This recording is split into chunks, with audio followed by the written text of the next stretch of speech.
శూరము త్వరపడి వేగమెరం నీ కొరకై వేచిన సంఘమును కొనిపోవ వేగమెరం మేల్కొలుపుచున్న స్వరం మరణాత మహిమ స్వరం పరిశుద్ధాత్మ స్వరం మరణాత మహిమ స్వరం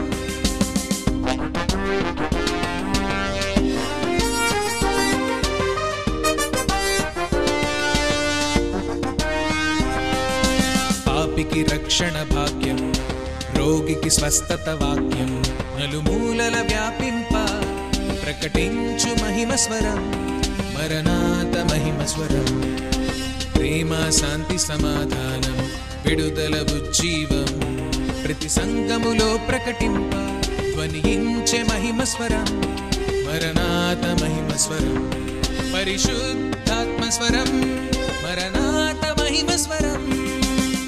ప్రభువైన యేసుక్రీస్తు నామమున పేరిట మరొకసారి మరణాత మహిమ స్వరం అనే ఆధ్యాత్మిక కార్యక్రమంలో మీ అందరికీ స్వాగతం పలుకుచున్నాం. పరిశుద్ధాత్మ దేవుడి రాత్రికాల సమయంలో మనతో లేఖన భాగము ద్వారా మనతో సూటిగా మాట్లాడాలని, వాక్యము ద్వారా మనలను బలపరచాలని నేటి దినమున ధ్యానాంశమును మనమందరం కూడా ప్రారంభించుకుందాం. మమ్మల్ని మిక్కిలిగా ప్రేమించిన మా ప్రియ పరలోకపు తండ్రి యేసయ్య మీ ఘనమైన నామములో మరి ఒకసారి తండ్రి రాత్రికాల సమయంలో మరణాత మహిమ స్వరమును నాయన ఈ ఆధ్యాత్మిక కార్యక్రమం ద్వారా ఇదిగో నాయన నా తండ్రి నీ బిడ్డలతో నాయన నా తండ్రి మాట్లాడుటకు ఆయా నాయన నీ బిడ్డలకు నాయన వాక్యమును బోధించుటకు పరిశుద్ధాత్మ దేవుడా మీరు ఇచ్చిన అవకాశమును బట్టి తండ్రి దేవా మీకు వందనములు తండ్రి మీకు స్తోత్రములు నాయన మేము చెల్లించుకునిచ్చున్నాం. నాయన వాక్యమును నాయన ఇప్పుడు బోధించుచుంటుండగా ఇదిగో నాయన నీ పరిశుద్ధాత్మ శక్తితో దేవా మీరు మమ్మలను నింపండి, మీ పరిశుద్ధాత్మ శక్తితో దేవా మీరు మమ్మలను అభిషేకించమని విజ్ఞాపన చేయుచున్నాం. ఇదిగో నాయన వాక్యము వింటున్న ప్రతి బిడ్డను నాయన మీరు బలపరచమని నాయన వారికి నాయన ప్రతి సమస్యకు నాయన జవాబును ఈ వాక్యము ద్వారా మీరు అనుగ్రహించి మీరే మహిమనందమని సహాయము చేయమని యేసయ్య నామమున మిక్కిలి వినముతో అర్పించి ప్రార్థించి వేడుకొనుచున్నాం పరమ తండ్రి, ఆమేన్. ఈ రాత్రికాల సమయంలో మన కొరకు ఏర్పాటు చేసిన లేఖన భాగము దయతో చూద్దాం. హెబ్రీయులకు రాసిన పత్రిక 4వ అధ్యాయము 14వ వచనం నుండి 16 వచనములు గనక మనము చూచినట్లయితే, ఆకాశ మండలము గుండా వెళ్ళిన దేవుని కుమారుడైన యేసు అను గొప్ప ప్రధాన యాజకుడు మనకు ఉన్నాడు గనుక మనము ఒప్పుకొనిన దానిని గట్టిగా చేపట్టుదుము. మన ప్రధాన యాజకుడు మన బలహీనతల యందు మనతో సహానుభవము లేనివాడు కాడు గాని సమస్త విషయముల్లోనూ మనవలనే శోధింపబడినను ఆయన పాపము లేని వాడుగా ఉండెను గనుక మనము కనికరింపబడి సమయోచితమైన సహాయము కొరకు కృప పొందినట్లు ధైర్యముతో కృపాసనమునొద్దకు చేరుదము. ఇక్కడ గనక ఈ లేఖన భాగమును మనము చూచినట్లయితే ఇక్కడ వ్రాయబడి ఉన్నది, గొప్ప ప్రధాన యాజకుడు మనకు ఉన్నాడు గనుక మనము ఒప్పుకొనిన దానిని గట్టిగా చేపట్టుదుము. ఏదైతే మనము ఒప్పుకుంటామో దానిని మనము చేపట్టాలి అంటే ప్రధాన యాజకుడైన ప్రభువైన యేసు క్రీస్తు వారి యొక్క సహాయము వలనే మనము చేయగలము గాని ఇక దేని సహాయము వలన మనము చేయలేము అని చెప్పి ఇక్కడ వ్రాయబడి ఉన్నట్లు మనము చూస్తూ ఉంటాం. చాలాసార్లు మన జీవితంలో మనము చూస్తూ ఉంటాము, చాలా కూడా మనము నిర్ణయాలు మనము తీసుకుంటా ఉంటాం. పలానా పని మనము ఈ రకముగా చేయాలని, లేకపోతే దేవుని పరిచర్యలో మనము ఇలాగ మరి సహాయము చేయాలని, మరి దేవుని పరిచర్యలో మనము ఇలాగా పాలిభాగస్తులుగా ఉండాలని చెప్పి అనేక సార్లు మనము మరి చాలా కూడా నిర్ణయాలు మనము తీసుకుంటా ఉంటాం. అయితే ఇక్కడ మనము ఒప్పుకొనిన దానిని మనము గట్టిగా మరి మనము చేపట్టాలి అంటే ఇక్కడ మరి మొట్టమొదటిగా మనము నేర్చుకోవలసినది, మనము తెలుసుకోవలసినది ఏమిటి అంటే మనము ప్రధాన యాజకుడైన ప్రభువైన యేసుక్రీస్తు వారు వలననే ఇది మనము చేయగలము గాని ఇక దేని ద్వారా మనము చేయలేమని చెప్పి మనమందరము కూడా ఆలోచన చేయవలసిన వారముగా ఉన్నాం. అయితే ఇక్కడ 15వ వచనములో వ్రాయబడి ఉన్నది, మన ప్రధాన యాజకుడు మన బలహీనతల యందు మనతో సహానుభావము లేనివాడు కాడు గాని సమస్త విషయములలోనూ మన వలెనే శోధింపబడినను ఆయన పాపము లేనివాడుగా ఉండెను అని వ్రాయబడి ఉన్నట్లు మనము చూస్తా ఉన్నాం. ఇక్కడ సహానుభవము కలిగిన దేవునిగా మన యేసయ్య ఉన్నట్లు మనము చూస్తూ ఉంటాం. మనము చాలాసార్లు లేదేమో అని చెప్పి మరి అనుకుంటా ఉంటాం. ఎందుకంటే ఆయన దేవుడు కాబట్టి మరి మేము పడుతున్న కష్టములు మరి ఆయనకు కనబడట్లేదని చెప్పి, మేము పడుతున్న మరి ఈ శోధనలు ఆయన గ్రహించలేకుండా ఉన్నాడు అనుకుని చెప్పి చాలా సార్లు మరి మనము అనుకుంటా ఉంటాం. అయితే ఇక్కడ మనము ఆలోచన చేయవలసినది ఏమిటి అంటే, ఆయన మన వల్లే మనకున్న మరి కష్టములలో ఆయన సహానుభవము కలిగిన వాడుగా ఉన్నాడు అని చెప్పి మనమందరము కూడా గ్రహించవలసిన వారముగా ఉన్నాం. ఇక్కడ మనము చూసినట్లయితే హెబ్రీయులకు రాసిన పత్రిక 11వ అధ్యాయము 23వ వచనము నుండి 27 వచనములు గనక మనము చూసినట్లయితే ఇక్కడ వ్రాయబడి ఉన్నది, మోషే పుట్టినప్పుడు అతని తల్లిదండ్రులు ఆ శిశువు సుందరుడై ఉండుట చూచి విశ్వాసమును బట్టి రాజాజ్ఞకు భయపడక 3 మాసములు అతని దాచిపెట్టిరి. మోషే పెద్దవాడైనప్పుడు విశ్వాసమును బట్టి ఐగుప్తి ధనము కంటే క్రీస్తు విషయమైన నింద గొప్ప భాగ్యమని ఎంచుకుని అల్పకాలము భోగము అనుభవించుట కంటే దేవుని ప్రజలతో శ్రమ అనుభవించుట మేలని యోచించి ఫరో కుమార్తె యొక్క కుమారుడని అనిపించుటకు ఒప్పుకొనలేదు. ఏలయనగా అతడు ప్రతిఫలముగా కలగబోవు బహుమానమందు దృష్టి ఉంచెను. విశ్వాసమును బట్టి అతడు అదృశ్యుడైన వానిని చూచినట్టు స్థిరబుద్ధి గలవాడై రాజా ఆగ్రహమునకు భయపడక ఐగుప్తుని విడిచిపోయెను. ఇక్కడ మరి మోషే యొక్క జీవితమును గనక మనము చూచినట్లయితే మరి మోషేకు మొట్టమొదట దేవుడు మోషేకు సహానుభవము మరి అనుగ్రహించినట్లు మనము చూస్తా ఉన్నాం. ఎందుకంటే దేవుని యొక్క ప్రణాళిక గొప్పదిగా ఉంటుంది, దేవుని యొక్క ఆలోచన గొప్పదిగా ఉంటుందని చెప్పి మనమందరము కూడా ఆలోచన చేయవలసిన వారముగా ఉన్నాం. మోషే జీవితమును గనక మనము ఆలోచన చేసినట్లయితే మోషే మరి పుట్టినప్పుడు అతడు మరి కొన్ని దినముల వరకు మరి అతడు తన తల్లి దగ్గర ఉండిన తరువాత అతడు మరి ఎక్కడ పోషింపబడ్డాడు అంటే మరి అతడు ఫరో యొక్క కుమార్తె దగ్గర మరి పెరిగి పెద్దవాడై అక్కడ పోషింపబడినట్లు మనము చూస్తా ఉన్నాం. అయితే ఇక్కడ హెబ్రీయులకు రాసిన పత్రిక 11వ అధ్యాయములో వ్రాయబడి ఉన్నది, మోషే పెద్దవాడైనప్పుడు విశ్వాసమును బట్టి ఐగుప్తి ధనము కంటే క్రీస్తు విషయమైన నింద గొప్ప భాగ్యమని ఎంచుకొని అల్పకాలము పాప భోగము అనుభవించుట కంటే దేవుని ప్రజలతో శ్రమ అనుభవించుట మేలని యోచించి ఫరో కుమార్తె యొక్క కుమారుడని అనిపించుటకు ఒప్పుకొనలేదు. ఏలయనగా అతడు ప్రతిఫలముగా కలగబోవు బహుమానమందు దృష్టి ఉంచినట్లు మనము చూస్తా ఉన్నాం. మరి ఇక్కడ మోషే ఎక్కడ పెరిగాడు అంటే ఫరో యొక్క కుమార్తె దగ్గర పెరిగాడు. అతడు మరి రాజు యొక్క ఆ గొప్ప భవనములలో పెరిగాడు. కానీ ఇక్కడ దేవుని యొక్క ప్రణాళిక మనము మరి జ్ఞాపకము చేసుకున్నట్లయితే దేవుని యొక్క ప్రణాళిక ఏమిటి అంటే మొట్టమొదటిగా మోషేకు సహానుభవము మరి ఇవ్వాలి. ఎప్పుడైతే అతడు సహానుభవము కలిగి ఉంటాడో అప్పుడు మరి దేవుని యొక్క ప్రణాళిక అక్కడ ఇజ్రాయేలుల జీవితములో నెరవేర్చబడుతుంది అని చెప్పి మొట్టమొదట మోషేను దేవుడు ఎంచుకొని మరి మోషేను పెరిగి పెద్దవాడైన తరువాత అతడికి మరి అక్కడ మరి ఆ ఇజ్రాయెల్లో పడుతున్న కష్టముల్లో సహానుభవము అనుగ్రహించినట్లు మనము చూస్తా ఉన్నాం. అందును బట్టే ఇక్కడ వ్రాయబడి ఉన్నది, ఫరో యొక్క కుమారుడు అనిపించుట కంటే కూడా మరి దేనిని మేలని అతడు ఎంచుకున్నాడు అంటే క్రీస్తు కొరకు లేకపోతే దేవుని కొరకు నింద అనుభవించుట మేలని అతడు ఎంచుకున్నట్లు మనము చూస్తా ఉన్నాం. నా ప్రియ సహోదరి, నా ప్రియ సహోదరుడా, ఆలోచన చేద్దాం. మోషే యొక్క జీవితమును మరి మనం కనుక చూసినట్లయితే మోషే సహానుభవము కలిగిన వాడుగా ఉన్నాడు కాబట్టి మరి అక్కడ మరి ఇజ్రాయేలులను ఆ బానిస బ్రతుకుల నుండి విడిపించుటకు మరి దేవుడు ఒక గొప్ప నాయకునిగా మోషేను ఎన్నుకున్నట్లు మనం చూస్తా ఉన్నాం. ఈ రాత్రికాల సమయంలో నా ప్రియ సహోదరి, నా ప్రియ సహోదరుడా, బహుశా నీవు అనుకుంటా ఉన్నావేమో, మరి ఈ ప్రోగ్రాం చూస్తున్నా నీవు అనుకుంటా ఉన్నావేమో, మరి దేవునికి నా ఎడల కనికరము లేదు, దేవునికి నా ఎడల మరి జాలి లేదు, ఎందుకంటే దేవుడికి మరి నేను పడుతున్న కష్టములు ఎలాగ ఉంటాయో తెలియదని చెప్పి బహుశా నీవు ఆలోచన చేస్తా ఉన్నావేమో. అయితే నీవు ఈ రాత్రికాల సమయంలో ఒకటి నీవు గమనించవలసినది ఏమిటి అంటే, దేవునికి మరి సహానుభవము మనతో కూడా ఉన్నట్లు మనం అందరము కూడా గమనించవలసిన వారముగా ఉన్నాం.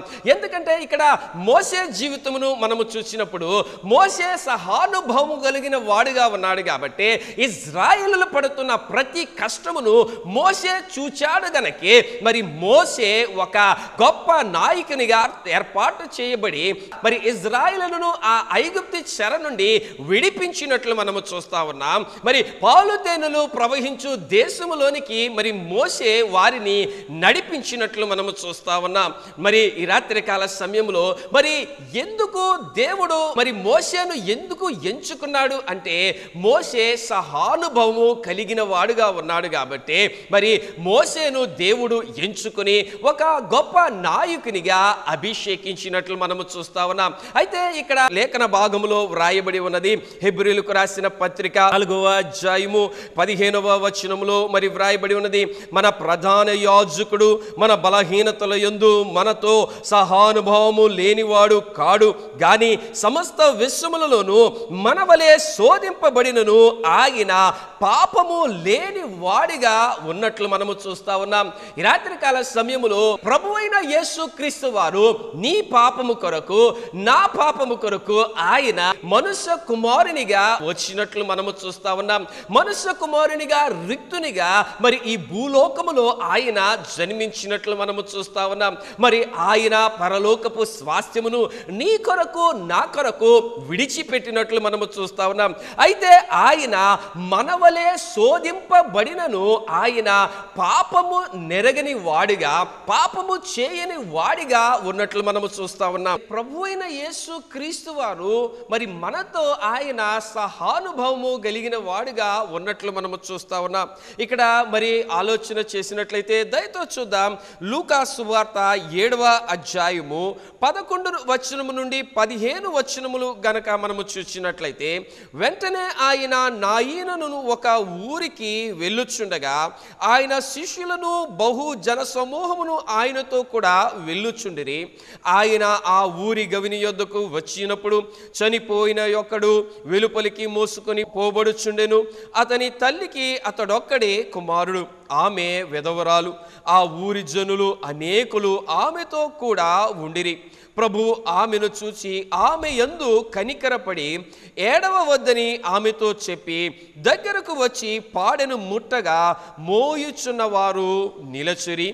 ఆయన చిన్నవాడా లెమ్మని నీతో చెప్పుచున్నాననగా ఆ చనిపోయిన వాడు లేచి కూర్చుండి మాటలాడసాగెను. ఆయన అతనిని అతని తల్లికి అప్పగించెను.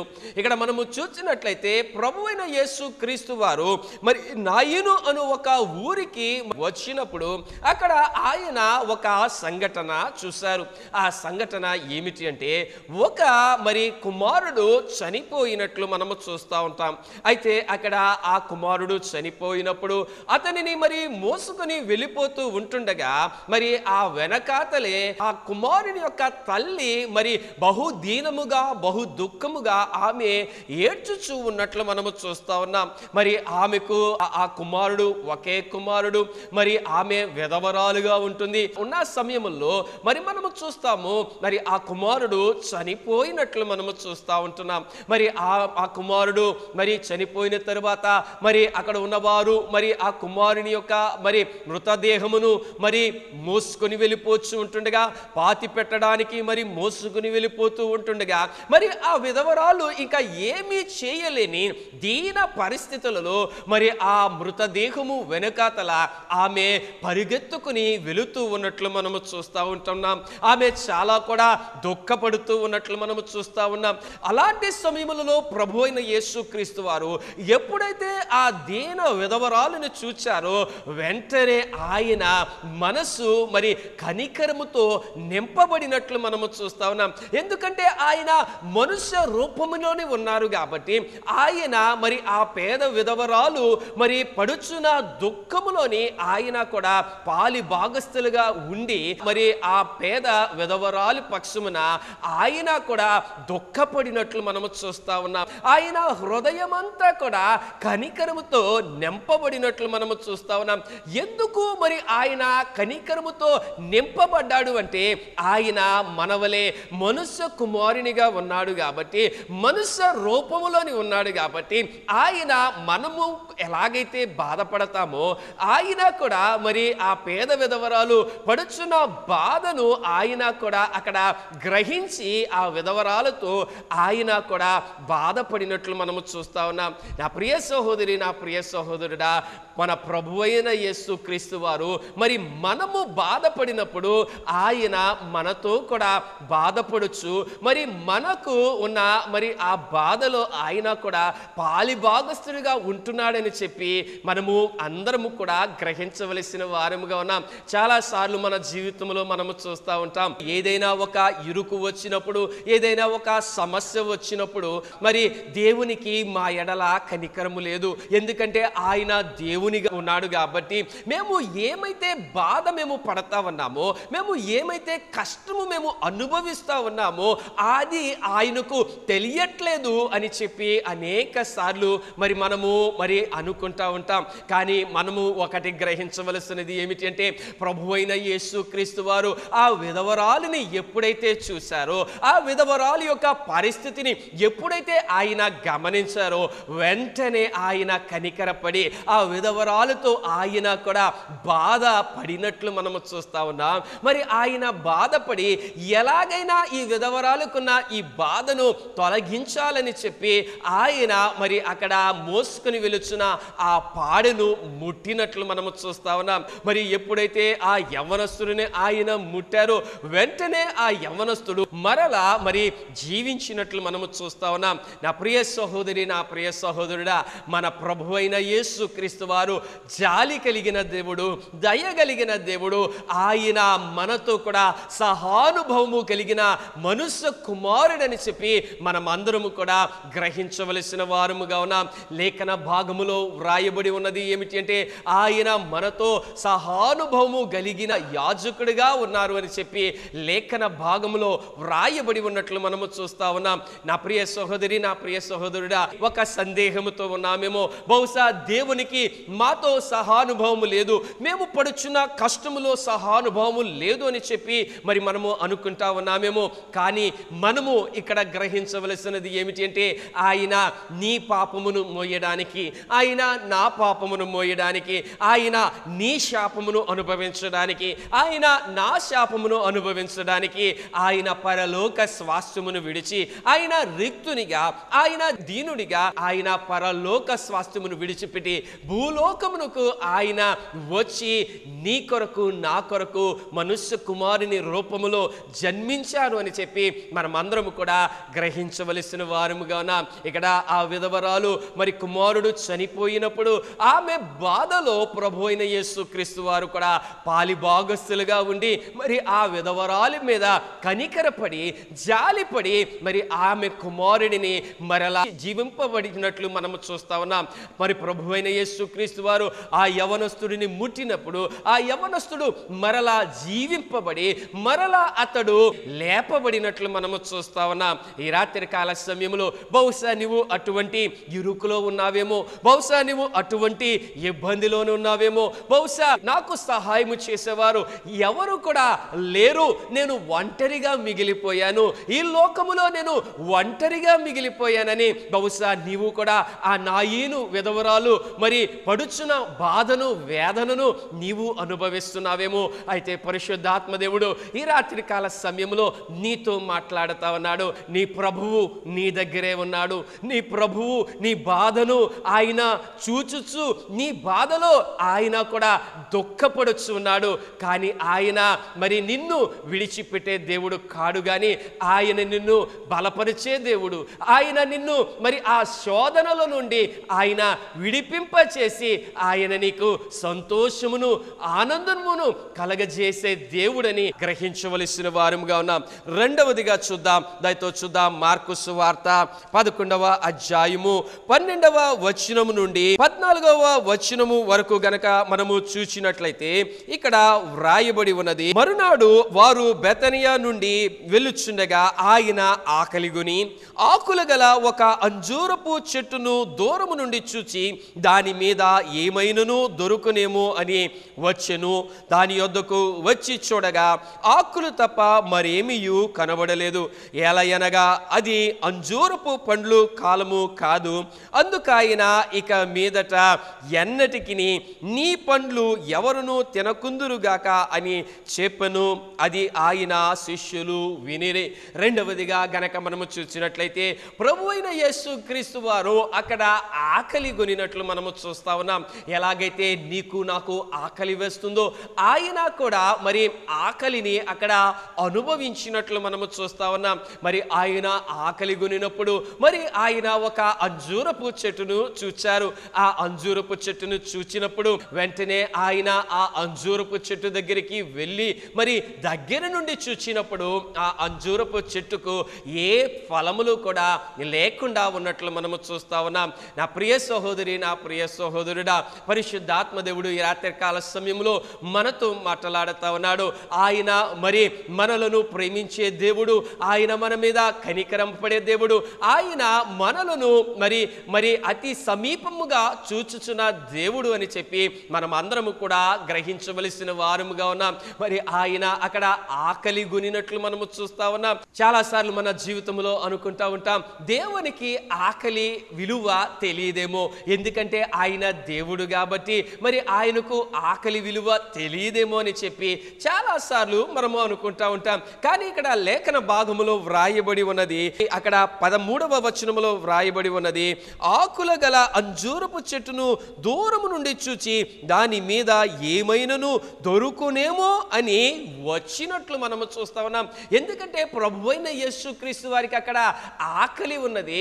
ఆయన ఆకలితో ఉన్నప్పుడు ఏమైనా తిందామేమో అని చెప్పి ఆశపడి ఆ అంజూరపు చెట్టు దగ్గరికి వచ్చినట్లు మనము చూస్తా ఉన్నాం. కానీ ఆయన వచ్చారు, కానీ ఆ అంజూరపు చెట్టు దగ్గర ఎటువంటి ఫలములు లేకుండా ఉన్నట్లు మనము చూస్తా ఉన్నాం. ఈ రాత్రికాల సమయంలో నా ప్రియ సహోదరి, నా ప్రియ సహోదరుడా, దేవుడు మన దగ్గర ఉండి బహుశా ఆయన మనలో ఏమైనా ఫలములు మరి దొరుకుతాయేమో అని చూస్తున్నారేమో అని చెప్పి మనమందరము కూడా గ్రహించవలసిన వారముగా ఉన్నాం. చాలా సార్లు మనము చూస్తూ ఉంటాం, ఆత్మీయ జీవనములో ఆత్మీయ మరి పరిస్థితులలో మనము అప్పుడప్పుడు మరి పడిపోతూ ఉంటాం. దేవుడు ఏమైతే ఆత్మీయ ఫలములు మన దగ్గర ఆయన కోరుకుంటారో ఆ ఫలములు మనము లేకుండా మరి చాలా సార్లు ఉండిపోతూ ఉంటాం. అయితే ఇక్కడ మనము గ్రహించవలసినది ఏమిటి అంటే ఆయన మరి ఆకలిగొని ఆ అంజూరపు చెట్టు దగ్గరికి వచ్చారు. ఎందుకంటే ఆయన అనుకుంటా ఉన్నారు, ఇదిగో ఈ అంజూరపు చెట్టు మరి చక్కగా మరి పచ్చని ఆకులతో ఉన్నది కాబట్టి దీనికి చాలా కూడా ఫలాలు ఉంటాయని చెప్పి ఆయన వచ్చినట్లు మనము చూస్తూ ఉంటాం. కానీ అక్కడ ఏ ఫలములు కూడా లేకుండా ఉన్నట్లు మనము చూస్తా ఉన్నాం. మరి ఆ చెట్టుకు ఫలములు లేనప్పుడు ఆయన మరి ఆ చెట్టు మీద మరి ఆగ్రహించినట్లు మనము చూస్తా ఉన్నాం. ఆ చెట్టు మీద కోపపడినట్లు మనము చూస్తా ఉన్నాం. ఎందుకంటే ఆయన ఫలములు అక్కడ ఆశించారు, కానీ తగిన ఫలములు ఆ అంజూరపు చెట్లకు అక్కడ లేకుండా ఉన్నట్లు మనము చూస్తా ఉన్నాం. నా ప్రియ సహోదరి, నా ప్రియ సహోదరుడా, దేవుడు నీ దగ్గర నిలిచి నిలిచి ఉన్న దేవుడు నీతో సహానుభవము కలిగిన దేవుడు. మరి ఆయన నీ దగ్గర నిలిచి బహుశా చూచినప్పుడు నీవు గనక ఆయన కోరుకున్న ఆత్మీయ ఫలములు గనక నీ జీవితంలో గనక లేనట్లయితే నీ మీద ఆగ్రహిస్తారేమో. బహుశా ఆయన నీ మీద ఆ అంజూరపు చెట్టు మీద కోపపడినట్లు మరి నీ మీద కూడా కోపపడతారేమో. ఈ రాత్రి కాల సమయంలో మనమందరము కూడా గ్రహించవలసిన వారముగా ఉన్నాం. మూడవదిగా గనక మనము చూసినట్లయితే యోహాను సువార్త 19వ అధ్యాయము 28వ వచనం నుండి గనక మనము చూసినట్లయితే, అటు తర్వాత సమస్తమును అప్పటికి సమాప్తమైనదని యేసు ఎరిగి లేఖనము నెరవేరునట్లు నేను దప్పికొనుచున్నానెను. చిరకతో నిండియున్న ఒక పాత్ర అక్కడ పెట్టియుండెను గనుక వారు ఒక స్పంజి చిరకతో నింపి హిస్సోపు పొడకకు తగిలించి ఆయన నోటికి అందించిరి. ఇక్కడ గనక మనము చూచినట్లయితే ప్రభు అయిన యేసు క్రీస్తు వారు ఇక్కడ దప్పికొనినట్లు మనము చూస్తా ఉన్నాం. మరి నీవు నేను ఎలాగైతే దప్పికొంటామో, నీవు నేను ఎలాగైతే మరి దప్పికొనినప్పుడు మరి కొంచెము నీళ్లు త్రాగి దాహమును తీర్చుకోవాలని ఎలాగైతే మరి మనము ఆశపడతామో, అలాగే ప్రభు అయిన యేసు క్రీస్తు వారు కూడా మరి ఆ ఘోర శిలువ మరణమును అనుభవించినప్పుడు మరి ఆయన మరి నోరంతయు కూడా మరి ఎండిపోయినప్పుడు ఆయన అక్కడ దప్పికొనినట్లు మనము చూస్తా ఉన్నాం.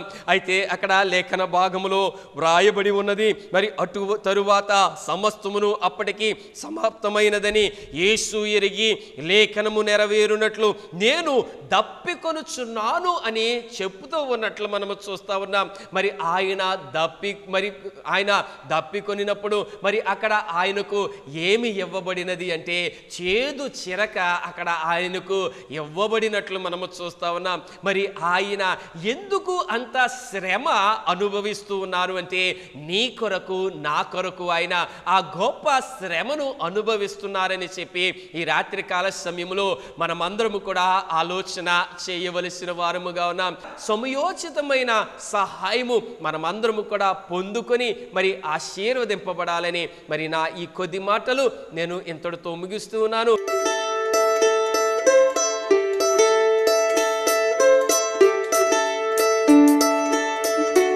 మిక్కిలిగా ప్రేమించిన మా ప్రియ పరలోకపు తండ్రి, యేసయ్య మీ ఘనమైన నామములో ఇదిగో నా తండ్రి రాత్రి కాల సమయములో అయా నాయన కొద్దిసేపు తండ్రి నాయన నీ బిడ్డలకు నాయన వాక్యమును నాయన నా తండ్రి బోధించే యోగ్యత ధన్యత దేవా మీరు మాకు అనుగ్రహించినందుకు యేసయ్య మీకు స్తోత్రములు నాయన మేము చెల్లించుకొనుచున్నాం.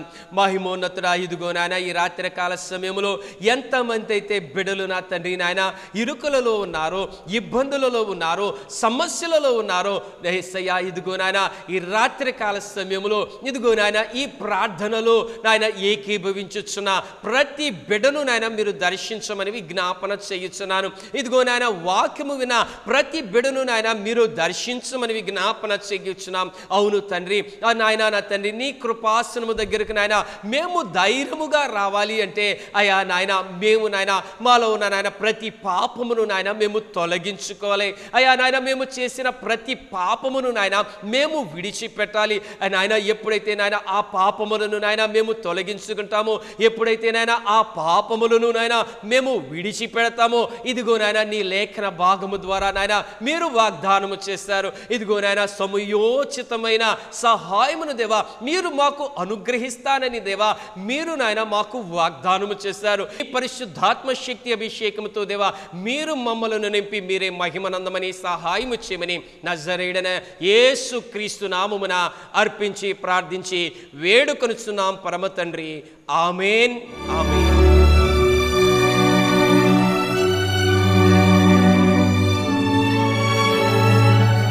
ప్రభువైన యేసు రమ్ము,